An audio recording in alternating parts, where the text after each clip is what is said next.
En este momento, México enfrenta un futuro sombrío, al menos en las próximas semanas, ya que es incierto qué hará exactamente el cártel de Jalisco a continuación. Y no se trata solo del cártel de Jalisco, sino de casi todos los cárteles que están en México, con un porcentaje de la población mexicana comenzando a dudar de su propio gobierno con informes de corrupción e incertidumbre, donde las consecuencias de los recientes ataques de venganza del cártel de Jalisco aún están por determinarse en las próximas semanas.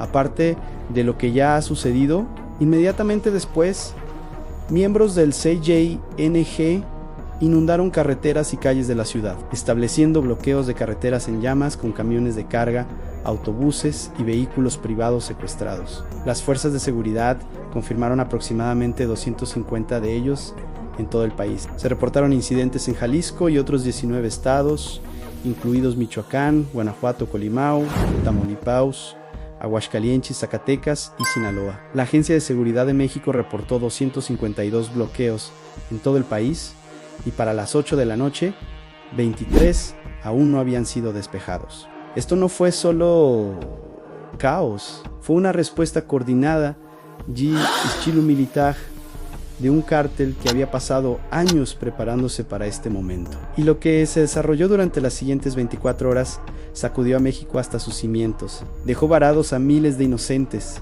mató a docenas y envió ondas de choque hasta Washington. Si quieres estar al tanto de historias como esta, de las que la mayoría de la gente no se enterará con todos los detalles, asegúrate de suscribirte para no perderte lo que viene a continuación. Abróchate el cinturón porque esto es las aterradoras consecuencias del cártel de México en los ataques de venganza del cártel de Jalisco.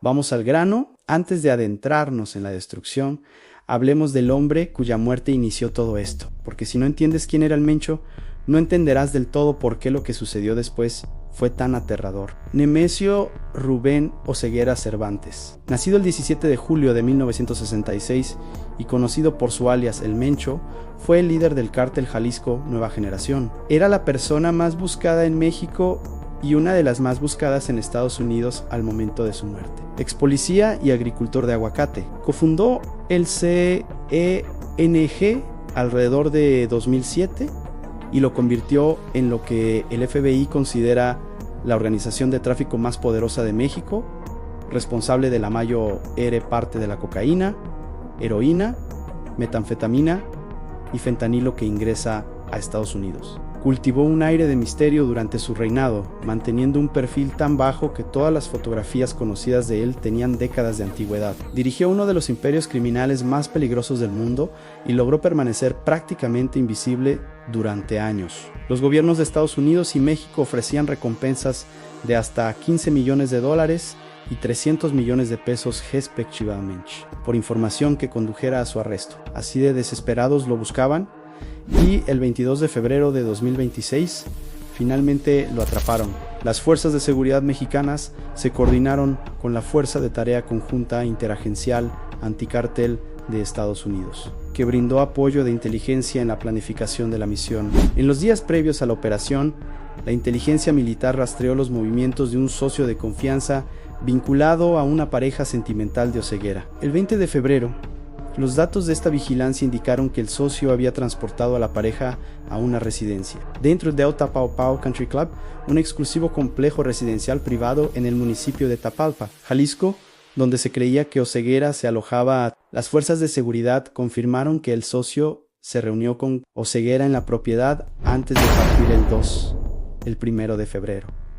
Así fue como lo encontraron. Un movimiento, un socio, un descuido en la seguridad operativa, y se confirmó la ubicación del hombre más buscado en México. El 22 de febrero, tras confirmar la presencia de Oseguera, las fuerzas de seguridad iniciaron la redada a pie en la comunidad cerrada de Tapalpa. El asalto contó con la asistencia de 2 helicópteros militares. Mientras las tropas federales avanzaban hacia la propiedad, sicarios del CJNG abrieron fuego, lo que desencadenó un intenso intercambio de disparos en el terreno montañoso circundante. Los miembros del cártel emplearon armas de fuego de alto calibre y otras armas pesadas para intentar repeler el asalto. Durante el enfrentamiento inicial, varios miembros del cártel murieron y otros resultaron heridos mientras las fuerzas de seguridad se movilizaban para asegurar el complejo. Durante el intercambio de disparos, un helicóptero militar que brindaba apoyo aéreo fue alcanzado por disparos,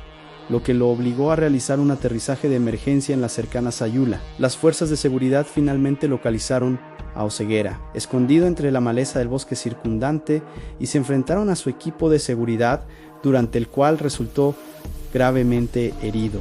Tras el tiroteo, las fuerzas de seguridad aseguraron el lugar y decomisaron vehículos blindados, 7 armas largas, 2 lanzacohetes y otro equipo táctico. El Mencho resultó herido en el enfrentamiento con los soldados y murió mientras era trasladado a la Ciudad de México. Este asesinato representa el golpe más significativo contra el crimen organizado desde que las autoridades mexicanas y estadounidenses recapturaron a Joaquín Guzmán, el Chapo, hace casi una década. El subsecretario de Estado estadounidense, Christopher Landau, celebró la operación y calificó a Oseguera como uno de los capos de la droga más sanguinarios y despiadados, añadiendo: "Este es un gran avance para México, Estados Unidos, Latinoamérica y el mundo".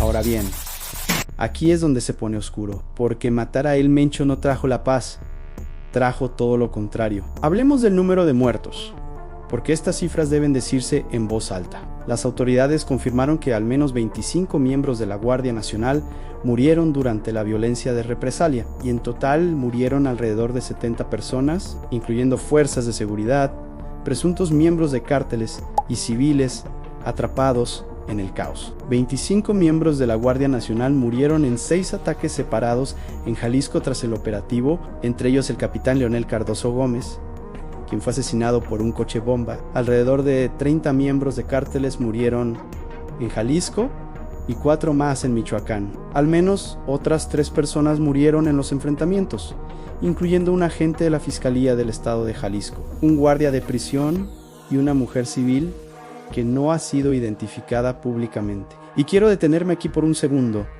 porque detrás de cada una de esas cifras hay una persona real. 25 soldados de la Guardia Nacional, hombres y mujeres que se despertaron esa mañana haciendo su trabajo, protegiendo a su país, fueron atacados específicamente y asesinados como acto de venganza. Un capitán que murió por un coche bomba, una mujer civil anónima cuyo nombre aún desconocemos. Estas no son solo estadísticas en un informe gubernamental, estos son los rostros humanos de lo que realmente es la guerra de los cárteles cuando se extiende a las calles. Y estos son los costos que las comunidades que viven bajo esta violencia soportan a diario, mucho después de que las noticias cambian. Comenta abajo y cuéntame, cuando escuchas una cifra como 70 muertos en 24 horas, ¿se siente como una victoria para México o como el comienzo de algo peor? Ahora hablemos de la magnitud de la destrucción, porque lo que el CJNG le hizo a México en esas primeras horas fue realmente sin precedentes. Se establecieron numerosos bloqueos viales utilizando camiones de carga, autobuses y vehículos particulares secuestrados e incendiados para obstruir el tráfico. Las fuerzas de seguridad identificaron aproximadamente 250 bloqueos viales en todo el país, con incidentes reportados en Jalisco y otros 19 estados. Se reportaron más de 70 ataques en 23 municipios tan solo en Guanajuato, entre ellos 60 incendios provocados, 50 sucursales del Banco Bienestar y más de 200 tiendas Oxxo resultaron dañadas.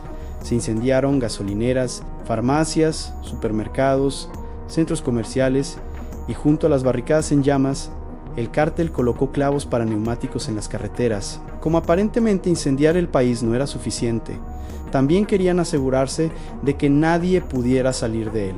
El gobernador de Jalisco, Pablo Lamas Navarro, activó un código rojo, un protocolo para un estado de emergencia y una crisis de seguridad, e instó públicamente a los habitantes de la zona a permanecer en sus casas y suspendió el transporte público en todo Jalisco. Piensen en lo que eso significa en la práctica por un segundo. En la segunda ciudad más grande de México, millones de personas recibieron órdenes de quedarse en casa y cerrar sus puertas con llave mientras soldados del cártel quemaban todo lo que veían afuera. Ahora, hablemos de quién orquestó todo esto, porque lo que sucedió no fue espontáneo, fue planeado. Hugo César Macías Ureña, alias El Tule, considerado la mano derecha de Oseguera en Jalisco, fue identificado por las fuerzas de seguridad como responsable de coordinar la violencia de represalia del cártel. Supuestamente, ofreció hasta 20,000 pesos por cada soldado asesinado. Piénsenlo un momento, este hombre ofreció una recompensa en efectivo de aproximadamente $1,1 por la cabeza de cada soldado en Jalisco. Mantenía una lista de asesinatos en tiempo real mientras el país aún estaba en shock. Según el secretario de la Defensa Nacional, general Ricardo Treviño Trejo, el Tule era el coordinador logístico y financiero, y su principal confidente, el Mencho. El secretario de Seguridad, Omar García Harfuch, confirmó que, durante su estancia en el Grullo, el Tule dirigió cierres de carreteras, incendios incendiarios contra vehículos y ataques a instalaciones del ejército y unidades de la Guardia Nacional, así como a diversos negocios e instalaciones gubernamentales. Los vehículos se posicionaron durante la noche, listos para partir, y fueron incendiados en oleadas coordinadas en cuanto se supo de la muerte de El Mencho. No se trató de un levantamiento espontáneo de miembros furiosos del cártel, fue una contingencia planificada ejecutada al instante en que se dio la orden, y esa orden resultó ser la última de el Tule a las fuerzas de seguridad, incluyendo una unidad de aeromóvil. Intentaron aprenderlo en el Grullo, Jalisco. Intentó huir en un vehículo y abrió fuego contra el personal militar. Las fuerzas de seguridad respondieron al fuego y Mejía Sureña recibió un disparo mortal. Las autoridades mexicanas incautaron más de 7.2 millones de pesos, $965,000 estadounidenses, armas y el vehículo utilizado en su intento de fuga. En un solo día, México perdió a su capo más buscado y el CJNG perdió a su máximo líder y a su comandante operativo. Tanto el Mencho como el Tú le desaparecieron. Pero el daño que provocaron ya estaba hecho. Ahora veamos cómo se vio esto en realidad, desde la perspectiva de la gente común, que no tuvo absolutamente nada que ver con esto. El estadounidense Johnny Pizer, residente de Puerto Vallarta, declaró a CNN que fue atacado por hombres armados durante la violencia del domingo. El auto en el que conducía fue secuestrado, incendiado y utilizado para bloquear una carretera. Al hombre literalmente le arrebataron el auto y lo quemaron en la calle. El turista estadounidense Jim Beck declaró a CNN que salió de su hotel en Puerto Vallarta para desayunar y vio taxis volados por toda la ciudad, bloqueando las carreteras. Inmediatamente después, todos corrieron por la calle, gritando, diciéndoles que regresaran a sus hoteles. Una pareja de Oklahoma que visitaba Puerto Vallarta escuchó una explosión alrededor de las 8:30 Alto M desde la terraza de su habitación de hotel. Vieron una gran columna de humo, oyeron otra gran explosión y luego más humo. Oyeron disparos y se dieron cuenta de que algo estaba pasando. En un momento dado, 7 u 8 columnas de humo negro y espeso los rodearon, con toda la bahía del centro cubierta de elan, y entonces oyeron gritos. La pareja cambió sus sandalias por zapatillas de correr por si necesitaban correr para salvar sus vidas. La esposa llamó a sus hijos para despedirse, por si acaso no los volvían a ver. Eso significa unas vacaciones en Puerto Vallarta en febrero de 2026 ANE. A eso se metieron estas personas y no tenían ni idea de lo que iba a pasar. Una turista varada en Puerto Vallarta dijo que no le permitían salir del resort bajo ninguna circunstancia. Todos tienen miedo de ser detenidos por el cártel. Otra turista describió toda la bahía como cubierta de fuego durante horas, con una densa columna de humo que no se podía ver a través de ella. Reflexionen sobre esto. Una ciudad turística con casi 19 millones de visitantes anuales fue, durante la mayo, era parte de un día completo, prácticamente una zona de guerra. El Departamento de Estado de Ianyuhun estableció una línea directa de crisis disponible las 24 horas, los 7 días de la semana, el 22 de febrero para apoyar a los ciudadanos estadounidenses afectados por los disturbios en México. La línea directa recibió cientos de llamadas después de que varias aerolíneas estadounidenses suspendieran sus vuelos a Puerto Vallarta. Southwest y Alaska Airlines confirmaron la cancelación de vuelos hacia y desde Puerto Vallarta, mientras que Delta Airlines también canceló vuelos y emitió exenciones de viaje a clientes con vuelos hacia o desde Puerto Vallarta y Guadalajara. Lufthansa fue desviada. Los horarios de las aerolíneas colapsaron por completo. Quienes necesitaban regresar a casa simplemente no pudieron. La Embajada de Estados Unidos confirmó en redes sociales que su personal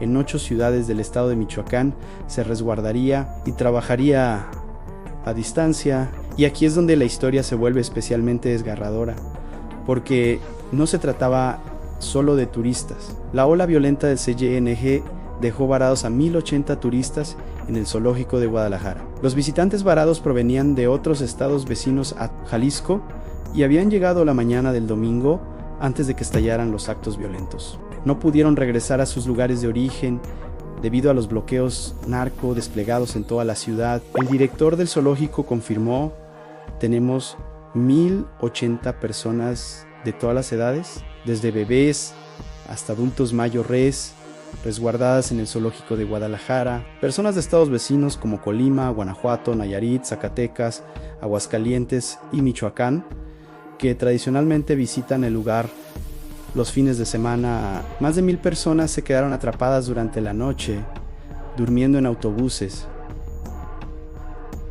El lunes por la mañana, madres envueltas en mantas sacaron a sus pequeños de los autobuses para ir al baño, algo muy necesario, mientras los camiones de la policía custodiaban la zona. Las familias compraban comida, medicinas, agua, pañales y fórmula infantil en las farmacias a través de una puerta con cadena, ya que las farmacias habían cerrado, pero no podían cerrar del todo. La gente pasaba productos por un hueco en la cadena porque así lo exigía la situación. El gobierno de Guadalajara entregó pañales, latas de leche y fórmula, cajas de toallitas húmedas y mantas a los niños y adultos que pasaron la noche en el estacionamiento del zoológico. Piensen en esto en bebés, ancianos, familias que salieron de excursión el domingo al zoológico, pasando la noche en un estacionamiento, envueltos en mantas de emergencia, esperando a que el cártel se retirara. Esto no es un evento geopolítico abstracto. Esto es lo que le sucede a las familias reales cuando una organización criminal decide declarar la guerra a un país. Ahora bien, si lo que hemos cubierto hasta ahora les parece intenso, y si historias como esta son el tipo de contenido que quieren seguir viendo, denle al me gusta para que llegue a más personas que necesitan escucharlo. Hablemos de Guadalajara porque lo que le ocurrió a esa ciudad merece un capítulo aparte. La capital de Jalisco, sede de varios partidos del próximo Mundial de la FIFA, se convirtió en un pueblo fantasma la noche del domingo mientras los civiles se refugiaban. La gente se encerró en sus casas en Guadalajara, la segunda ciudad más grande de México, y el lunes se suspendieron las clases en varios estados. Irma Hernández, guardia de seguridad de un hotel de 43 años en Guadalajara, no pudo ir a trabajar porque los autobuses no funcionaban. Sus jefes organizaron un coche privado para que la recogiera.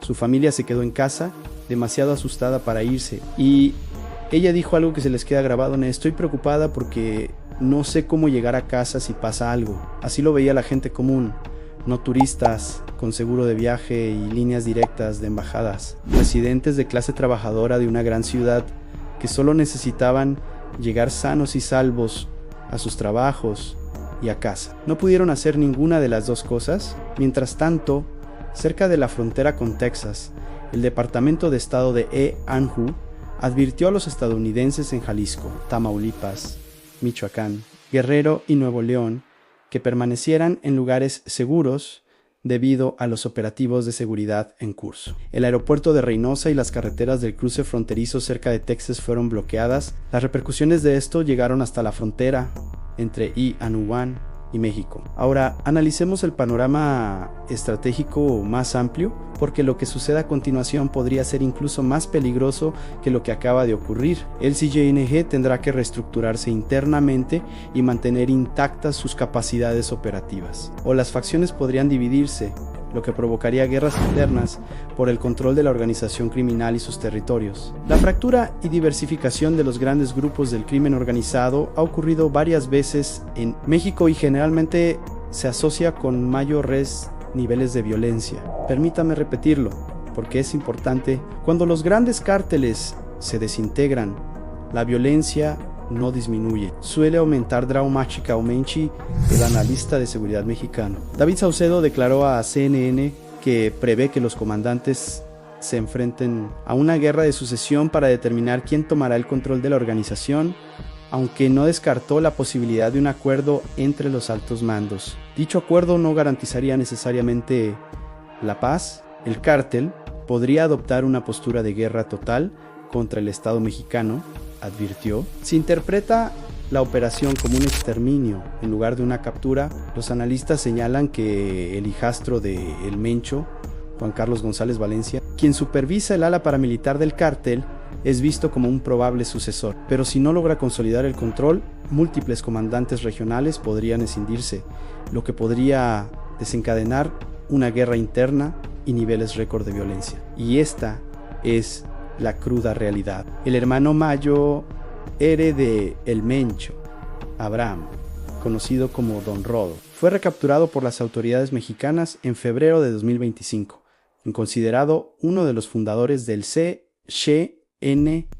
Don Rodo fue vital para las operaciones de lavado de dinero y compra de propiedades del cártel. La red familiar de su esposa también ha sido desmantelada. Por lo tanto, las líneas tradicionales de sucesión dentro del CNG están rotas en varios lugares simultáneamente. Los expertos sugieren que eliminar a una figura decorativa no desmantela el negocio. Como dijo un analista, la destitución de El Mencho es como decir que una empresa va a fracasar porque se elimina al director general. Para nada. El flujo de drogas continuará y habrá muchos pretendientes al trono y México tendrá que resolverlo. Abajo. ¿Creen que la muerte de El Mencho hace a México más seguro o que un CNG sin líder se convierte en un monstruo aún más impredecible? De verdad quiero saber qué opinan al respecto. Para 2018 se creía que el CJNG tenía más de 100 laboratorios de metanfetamina en todo México.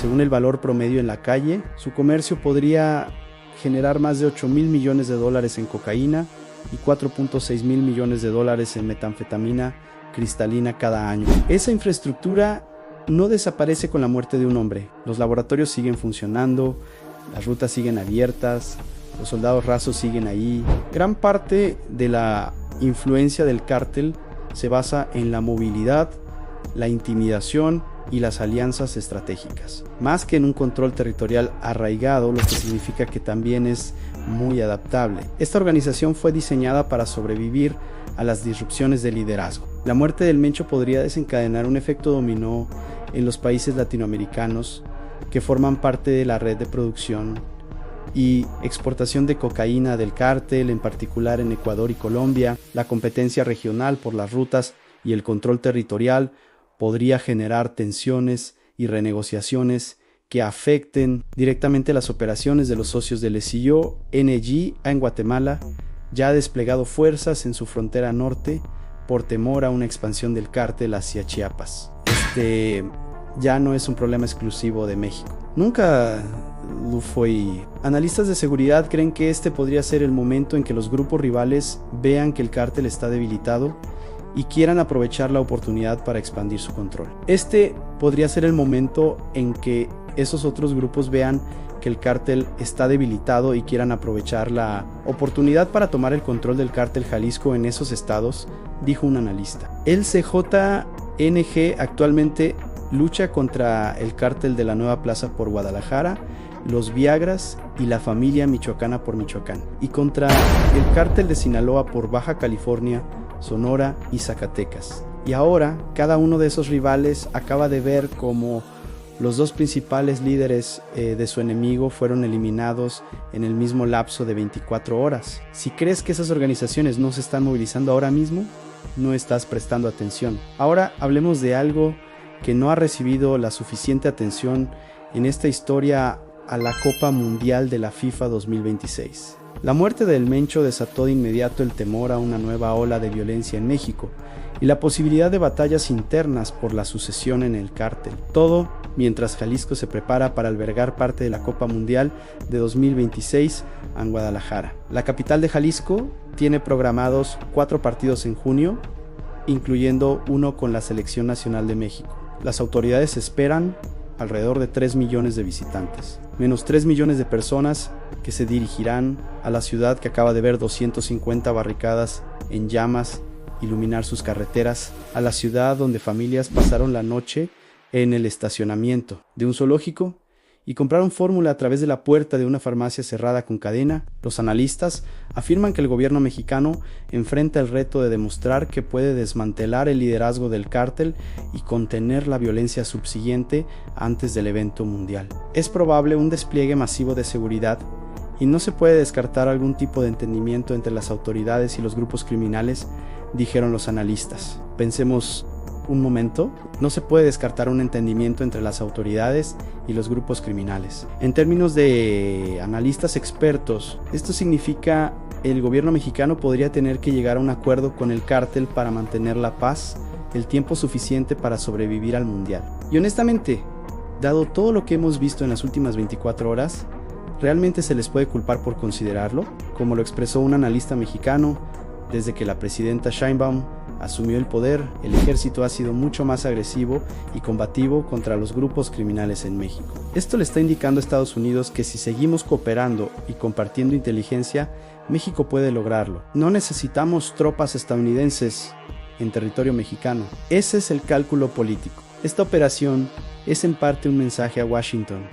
una prueba de que México puede manejar sus propios asuntos. Pero la pregunta que se cierne sobre todo esto es, ¿a qué precio? Y miren, quiero ser sincero con ustedes por un segundo. Este video cubre eventos descabellados e increíbles, y hay una parte de esta historia que es realmente conmovedora desde la perspectiva de un crimen real, pero 70 personas han muerto. Soldados de la Guardia Nacional fueron atacados y asesinados específicamente por hacer su trabajo. Familias comunes comprando pañales a través de una puerta encadenada. Una mujer en la terraza de un hotel observa cómo sus vacaciones se convierten en una zona de guerra y llama a sus hijos para despedirse. Isu y Zeao, ese es el verdadero costo humano de lo que hemos estado discutiendo. Y vale la pena reflexionar sobre ello un momento antes de pasar a lo que sigue, porque aquí está la inquietante verdad final sobre todo esto. El asesinato de El Mencho desencadenó una ola de violencia en varios estados mexicanos porque el cártel aún tiene la capacidad de incendiar medio país. Y los rivales locales ahora podían probar hasta dónde pueden llegar para ver si el CJNG cede terreno. El Mencho entrenó a su organización para ser descentralizada, despiadada y con vocación de expansión. Como lo describió un experto, los entrenó casi como Genghis Khan en su estrategia de conquista. Eliminarían a la oposición y usarían eso como advertencia. Si te opones a nosotros, esto es lo que te pasará. Ese enfoque construyó un imperio, pero los imperios sin un gobernante claro no se mantienen estables. Se fracturan y las piezas luchan entre sí y todos los que quedan atrapados en el medio pagan el precio. Los analistas de seguridad afirman que la verdadera prueba comienza ahora. La muerte de un jefe de un cártel rara vez trae estabilidad, en cambio, suele desencadenar luchas internas de poder. El CJNG podría fracturarse, consolidarse o intensificar su violencia a medida que las facciones compiten por el control. Así que la verdadera pregunta no es si la muerte de El Mencho fue una victoria. Lo fue. El asesinato de El Mencho elimina a uno de los jefes criminales más temidos de México, en eso es real. Y su importa. Pero la pregunta más difícil, aquella para la que nadie en ninguna conferencia de prensa del gobierno tiene una respuesta clara, es si el caos que sigue a su muerte será más peligroso que el propio hombre. Un enemigo conocido al que se puede rastrear, vigilar y finalmente acorralar en un complejo en la montaña es una cosa, una organización sin líder con 100 laboratorios de metanfetamina, miles de millones en ingresos anuales, redes globales en Colombia, Ecuador y puertos europeos desde Rotterdam hasta Amberes, y docenas de comandantes ambiciosos que aspiran al trono al mismo tiempo. Eso es algo completamente distinto. Y ahora mismo, en febrero de 2026, eso es exactamente lo que México está viendo. Ahora quiero saber de ti. Comenta qué crees que sucederá a continuación dentro del CJNG. ¿Alguien consolidará el poder rápidamente y mantendrá la operación en marcha? ¿Se dividirá en una docena de facciones más pequeñas que dificultarán aún más la contención de la violencia? Comparte tu opinión abajo, porque honestamente esta situación está evolucionando rápidamente y no hay respuestas fáciles. La presidenta mexicana Claudia Sheinbaum dijo que lo más importante ahora es garantizar la paz y la seguridad de toda la población. Y tiene razón, pero garantizar la paz cuando se acaba de matar al hombre que mantuvo unida a una de las organizaciones criminales más grandes del mundo y desencadenó una ola nacional de violencia en represalia. Es una tarea difícil. Las próximas semanas en México nos dirán mucho sobre si el 22 de febrero de 2026 fue el principio del fin para el CJNG o solo el final de un capítulo de una historia mucho más larga y oscura. Si quieres estar al tanto de cómo se desarrolla esta situación, Porky, créeme, esta historia está lejos de terminar. Asegúrate de suscribirte y activar las notificaciones para no perderte las novedades. Y si este video te dio una idea más clara de lo que realmente sucedió en México esta semana, dale a me gusta. Ayuda a que más personas encuentren contenido como este. Ahora haz clic en otro video en tu pantalla para seguir viendo más historias como esta a medida que descubrimos más información sobre la situación aquí.